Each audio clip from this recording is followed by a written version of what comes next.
This is our second podcast episode, and we decided last time that we would concentrate on one theme, and especially one book by the author that we revere, both of us respect this author, Steven Pressfield.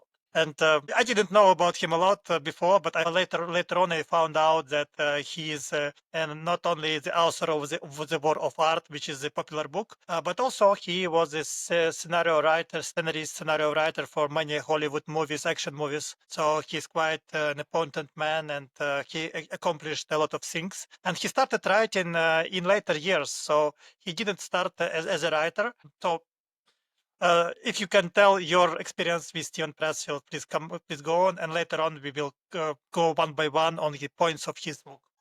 Like in terms of his story, I remember that like many of us, he struggled with choosing to go with what he wants to do. And even if he did kind of what he wanted to do, by that I mean, for example, screenwriting, he didn't do the books that he wanted to do. So like this delaying, not doing it exactly, wanting to do it is a struggle that we all face. He's very much the character that we can identify with in our struggle with procrastination on the way to doing our important goals. And he like shows how he went on his journey of becoming the professional in his own field, and how like small things, like for example, create for him and treating himself as a business, and like not as how he says it, an amateur versus a pro, that going to the version of a pro, which is more of a mind shift in his book versus whatever else. Like,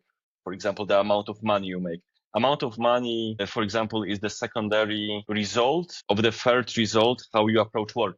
And if you approach work in a real way, then you get the secondary rewards, which are, for example, this money, fame, or whatever, which of course came to him. But what he will say about them is like, if it wouldn't be for committing to the work in a way that he did, those wouldn't come. And he would never be fulfilled in what were his heart's desires.